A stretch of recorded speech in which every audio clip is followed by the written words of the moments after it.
Welcome to the Underground, the Steel City Underground, a Pittsburgh Steelers podcast made by fans like you, for fans like you. Now, here's your host, Joe Kuzma. Hello, everyone, and welcome to another edition of the Steel City Underground podcast. I am your host, Joe Kuzma, and I am, as always, excited for another weekend of Steelers football. Excited for the whole NFL. I mean, even the Thursday night football game with the San Diego Chargers and the Denver Broncos made me want to pull what little hair I have left out of my head. For those of you who know me, met me in person, I shave my head, but I suffer from the male pattern bald. Maybe it's not a pattern, it's just baldness. It's what dudes have when they get to be in my age area. I used to make fun of my dad when I was a wee little kid, about the same age as my little girl right now. It says, "Daddy, you don't have any hair." So what I'm hoping is that I actually do come out of Sunday with a little bit of hair, because as most of you have been messaging, commenting, tweeting, the Twitter, whatever the thing is that you do on Instagram, comments, I guess those are comments too. Yes, we're on Instagram too. Follow us there. But everyone's asking, everyone wants to know, Joe, and everyone else on the staff here, they ask Brian, they ask Eric, is this a trap game?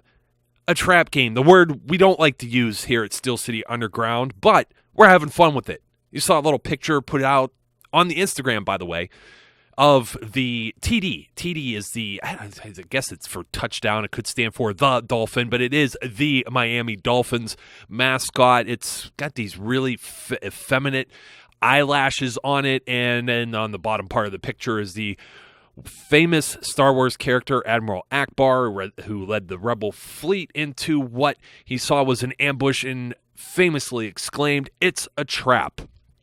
And we had to talk about this because Vegas likes the Steelers anywhere from 6.5 to 7.5 point favorites on Sunday against the Dolphins. This is a road game, as we know. Mike Tomlin has had his woes as the Steelers head coach. According to Mark Kaboly, the Steelers are 18-17 against losing teams on the road during Mike Tomlin's tenure. So, is this a trap, as Admiral Ackbar would say? You would think no. You would think the Steelers are prepared, but we saw what happened in Philadelphia. We thought maybe they were full of themselves, riding high, heading into that game. Are they? Are they prepared to play on the road? Are they going to play down to their opponents, as we have seen them do, or as we say that we've seen them do? As fans, we've come up with this trap thing. I could guarantee you that Mike Tomlin and company, they have their game plan together, and they are prepared for this game. They're not looking ahead to next Sunday at Heinz Field against the New England Patriots, where this could potentially be a game a week ahead. I don't want to look a week ahead. If I look a week ahead, that means I'm looking past the Miami Dolphins. The Miami Dolphins are a terrible football team, but Vegas still has this game set with an over-under of 48, which means this could be a shootout, very high scoring, but it could be very one-sided with the Pittsburgh Steelers as well. To go through some historical reference and some statistics for this upcoming game, the Miami Dolphins are playing 4 straight home games. This is the second of those 4. They stay home the entire month of October. They don't play another road game until November 13th because they also have a bye.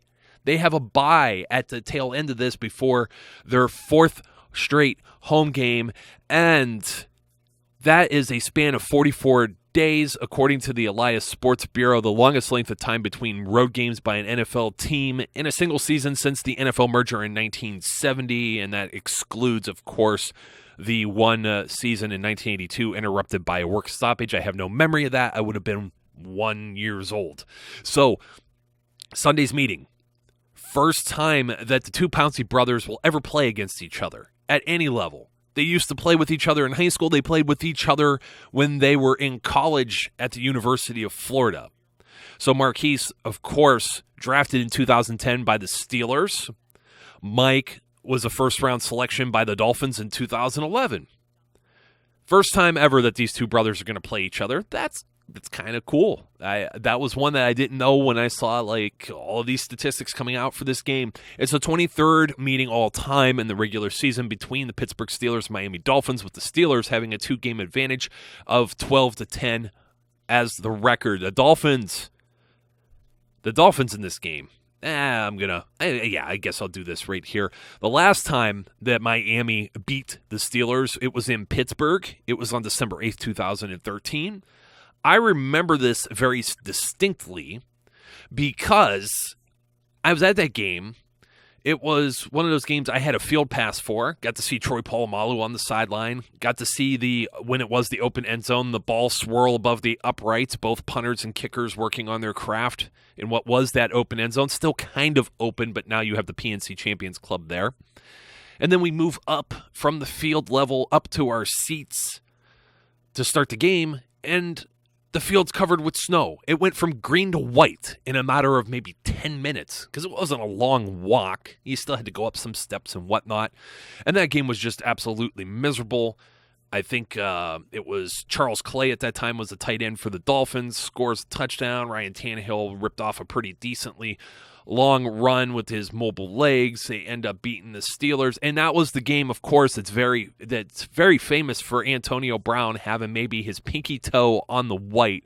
Nearly completed this series of laterals, which included Mike Adams and Ben Roethlisberger. The ball somehow ends up in AB's hands at the tail end of that, and he nearly took it to the house and came back. That would have been maybe tied with the Immaculate Reception. I don't think any play in Steelers lore will ever be any more famous than the Immaculate Reception by Franco Harris, but that would have been right up there for those of you who remember that, a trip down memory lane. So this is the 23rd regular season meeting, of course.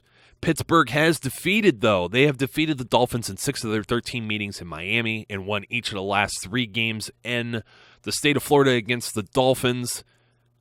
The two teams have met 3 times in the month of October. The Steelers are 1-2 against the Dolphins in the month of October, 1-1 on the road. Very interesting. So I don't know that the weather necessarily has a major factor in this. The Dolphins have a newly remodeled stadium. I'm very brokenhearted that I'm not going to this game, by the way.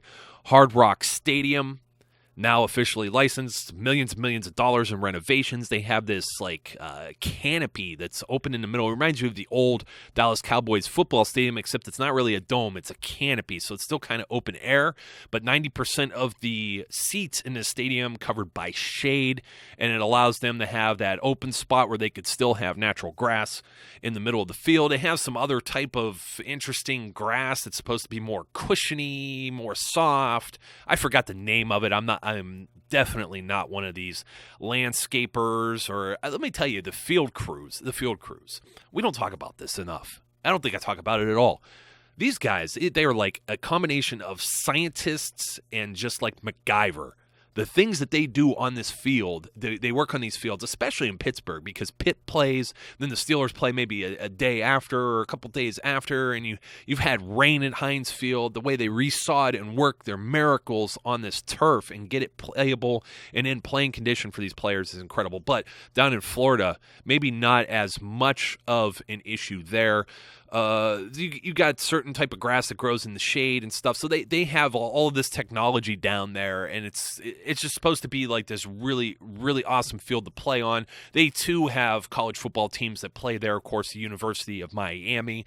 So the whole naming rights, the whole new Hard Rock Stadium, the way it's just been totally redone. Very jealous that I'm not going there. I'm a big Hard Rock Cafe guy. I've been to like over 30 of them throughout the United States, one in Canada, one in Jamaica, a couple in Canada, actually, one in Jamaica. When I was there on my honeymoon. That doesn't exist anymore. So I'm very brokenhearted. I wanted to go down there and get a t-shirt and whatnot, but the trip isn't going to happen. I'm going to hang around. The wife has to work, hang around with the kiddo. As most of you frequent listeners know, my wife is a Cleveland Browns fan, always fighting with her. So when I get to stay at home and make sure my kid is wearing black and gold, that's what I'm going to do. Going to hang out with my cousin, who always going to he makes me pull my hair out even when we're winning about this team and what's going to happen. he's very upset about the injuries, and we're going to go over that in a second. So going to hang out with him, and he has a little one that's about the same age, so they're going to get to hang out. They're going to wear their Steelers stuff. They're not going to pay attention to any football, but we sure as heck will, and we're paying attention to this game coming up. Miami Dolphins, they've got a couple of players that are worth noting here. They have Kiko Alonso, leads the team with 50 tackles. They got Rashad Jones, who has 46 tackles as well. He's tied for 5th in the league. Kiko's actually tied for 2nd. So they're two of those players are in the NFL's top 5 for tackles. I guess really what all that means is that Miami plays a lot of defense because their offense is terrible. This team is a dumpster fire. But Jones is a Pro Bowler. He had 135 total tackles, 106 of those solo last year. So playing in that secondary, he is definitely someone to keep an eye on. He made the NFL Network's top 100 list. He was the number 64 player as voted by his peers. I don't know that I put a whole lot of weight into those lists because nobody's ever got Ben up at number 1. But of course, we have Antonio Brown, who was number 4 in that top 100, and he reached 7,500 yards from scrimmage in his 89th career regular season game. That ties Megatron Kelvin Johnson for the 4th fewest games to reach that milestone by a wide receiver in NFL history. Whew, that's harder to say than it is to type up. And I have some notes here because there's no way I remember that off the top of my head. So let's talk about this Dolphins team that I feel is a dumpster fire, first of all. They feel the first quarter of their schedule was difficult. Now, they get to sit at home for this second quarter of their season, okay? They feel it was difficult. They had a close game in Seattle a few weeks ago. They felt they could have won it if it wasn't for like drop passes and this and that and the coulda, woulda, shoulda. Okay, they were close. Seattle wasn't quite getting it all together either. A very difficult place to play up in Seattle, as we found out last year, and that was a shootout with Pittsburgh. So you never can tell the way these games are going to go. They could be close. They could be shootouts. They felt they had a comeback against the New England Patriots as well. Now the Patriots scored 3 touchdowns on 3 consecutive drives, their first 3 possessions of that game when they played against the Dolphins, okay? The reason this all fell apart for the Patriots and allowed the Dolphins to maybe get back into this picture is because Jimmy Garoppolo got hurt. And then they went into, their whole system went into shock. It's kind of like what happened with the Steelers when all those injuries happened in Philadelphia, okay? They went to overtime with the Cleveland Browns, and they beat the Browns in OT at home, no less, okay? The Cleveland Browns, this game, I mean, either one of these teams could have lucked out. They're probably the 2 worst teams in football right now. I can't really think off the top of my head if there's one worse. A few come to mind, maybe. But this overtime game is the one that cut into my TV time with the Steelers-Eagles game. I'm screaming at my television. I thought I broke my hand because I punched a wall. I couldn't get radio to come in. The various apps, the Sirius XM said I didn't have an internet connection. It was a terrible, terrible day for me. And that day was that terribleness was only beginning, of course, because the Eagles game. And we're all worried about that. We're all worried that this can happen again. But getting back to the Dolphins, They win their first and only game of the season against Cleveland Browns, and then they go and get wiped by Cincinnati on Thursday Night Football several days later. They basically couldn't do anything. Now, they have some players on their team that I would like to respect. Tannehill still hasn't really quite found his way as the quarterback, but they have Jarvis Landry, who is a utility do-it-all player. He is very much like an Antonio Brown, used to return punts and kicks. Who knows? He could be in that role again this upcoming week because their main guy who returned a punt against the Titans, his name is Grant. I have him somewhere in the notes. I'm going to come up to him again. He has been banged up on the injury report, so we don't know what's going to happen with him. But they were unable to do anything against Cincinnati.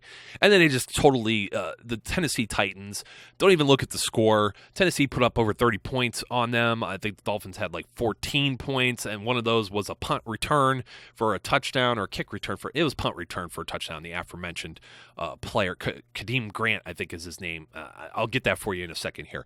So Tennessee, they ran the football all over the Miami Dolphins, and the Miami Dolphins have actually, this has been the way it's been going for the most of this year. Ryan Tannehill gets sacked, turns the ball over. They have had 100-plus fewer plays on offense than their opponents. 100-plus. They were outsnapped when it comes to plays, 70-41 against Tennessee, 69-43 against Cincinnati. They were even outsnapped by the Cleveland Browns in that game with an overtime, no less.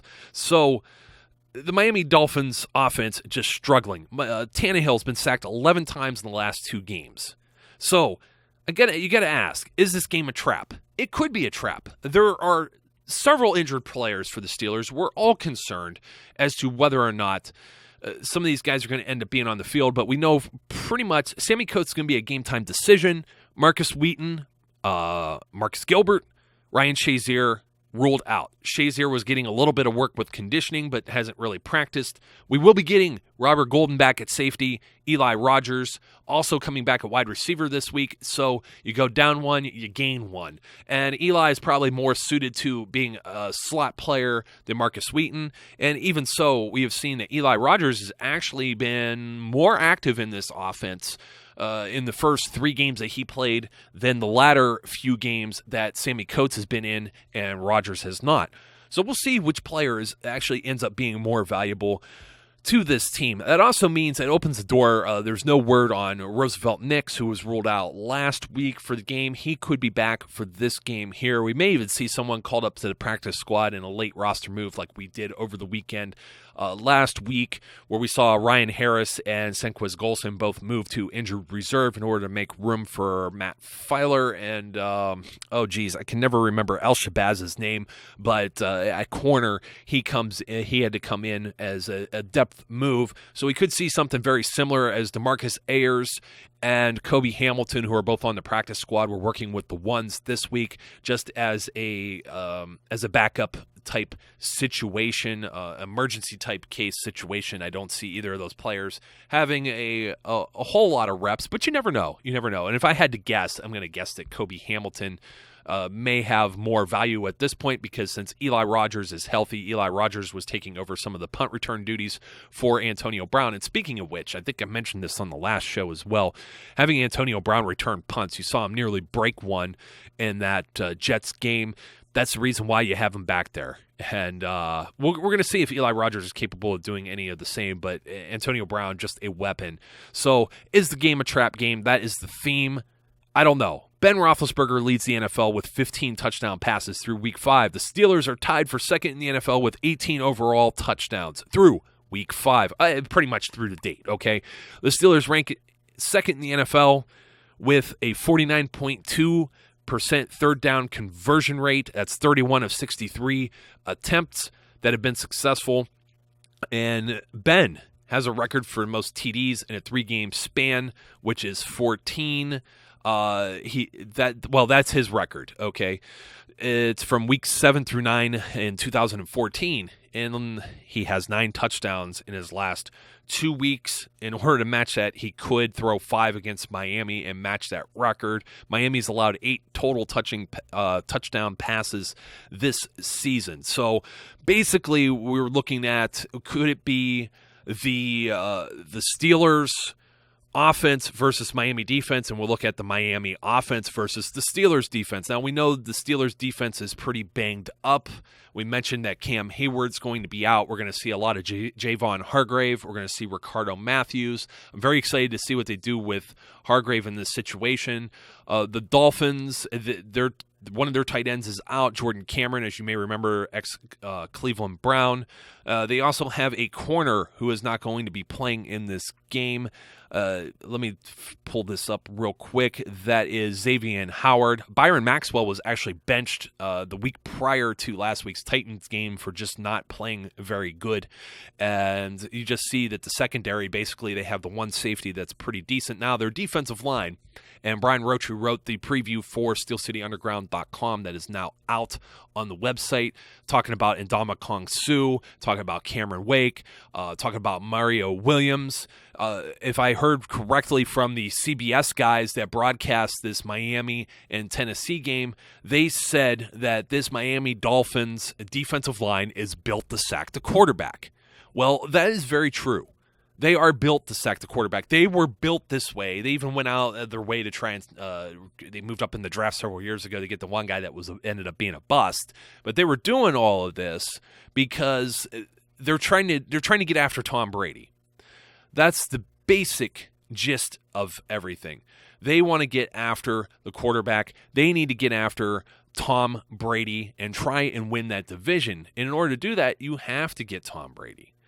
So, with that in mind, the Miami Dolphins didn't get a single sack against the Tennessee Titans last week. And in the previous game, they only got one against the Bengals. That's one sack in 2 games with a team that's supposed to be built to get after the quarterback, that has an offense that can't move the ball and leaves the defense on the field. Now, the defense gets tired, of course, but it also gives them more opportunities to at least get after the quarterback, and they're still incapable of doing so. Now, I'm going to say the Tennessee Titans have a very good offensive line. Pittsburgh Steelers have a very good offensive line. We think that the 2 edge protectors, Alejandro Villanueva, maybe a bit inexperienced still, even though pretty much a starter for the better part of the last year. And then you have Chris Hubbard, who is very highly rated last week, who filled in for Marcus Gilbert, who is a very excellent tackle. They're going to be very vital to the Steelers' offense and keeping this motor running, because the Steelers, as I said, yards per game, they're 5th. 6 points per game, they're 6th. Yards per play, they're tied for 7th. Total touchdowns, tied for 2nd. Third down conversion rate, they are 2nd. So, and the defense is very good too, which we're going to talk about here in a second. But the only thing they really got to look out for is just make sure everybody comes out of this game healthy. That's what I really want to see. I don't want to see injuries on any side of the ball. I don't want to see Ndamukong Suh kicking or laying on top of Ben Roethlisberger. And very important too, Jason Jones. He was a former Titan who now plays for the Miami Dolphins. He went low on Mariota last week as well. So we just want everybody to come out of here healthy. And I think the Steelers, I think the way that Ben plays, maybe not as mobile as Mariota, but he's going to be able to move around the pocket if he buys any type of time. And Ben's capable of releasing the ball very quick, a lot of short dump-offs. I had written an article about whether the Steelers were reliant on the deep pass just recently over on SteelCityUnderground.com, and they basically, if you throw out this Philadelphia Eagles game that was a nightmare, they're doing about 4-to-5 ratio of runs to passes, so very balanced. You could flip a coin, and it's pretty much going to be a run or a pass. But most of Ben's throws, the league average hovers around 20% or so. I had figures from like 2014, 2013, 2015. They're like sometimes it's 21%, sometimes it's 22% for a league average, and Ben is around 20 right now. So yes, he's hitting Sammy. Sammy has a catch in every single game of 40+. Sammy's questionable because he still is the 7 stitches that he got, not the 17, as was originally reported. There's some swelling there. I do think Sammy's going to play. I do think it could be a foot race, and provided that Ben has the time to throw. I think Le'Veon Bell also gets heavily involved like he did last week. I believe he's the second best receiver on this Steelers team, and I do believe, because the Tennessee Titans, they ran the football, and they ran the football very, very well against this Dolphins defense. DeMarco Murray had 121 yards rushing. Mariota actually had more yards rushing than the entire Dolphins offense combined. He had 60 yards with his own feet, and then of course Derrick Henry, who is a rookie over there in Tennessee, had 54 yards rushing against this Miami Dolphins defense. So they're not built to stop the run. And therefore, if they get too focused on just trying to absorb and come after Big Ben, they could get sucked into one of these Todd Haley halfback draw type plays. And we know how patient Bell is.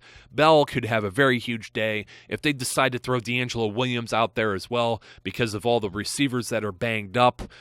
This could be a very long day for this Dolphins defense. I see a lot of stuff being open for Eli Rogers and Jesse James across the middle, and Antonio Brown's just going to work his magic. I don't see anybody on this Dolphins defense that's going to be able to cover him, and he draws a lot of double coverage, which is going to leave someone open, i.e. Rogers, Jones, or Bell. So the Dolphins, of course, when you flip the sides, and I talked about special teams, Jakeem Grant, he may or may not be out there. He returned a punt for a touchdown. The Steelers nearly got a scare, if not for a penalty, several weeks ago against the Chiefs with Tyreek Hill.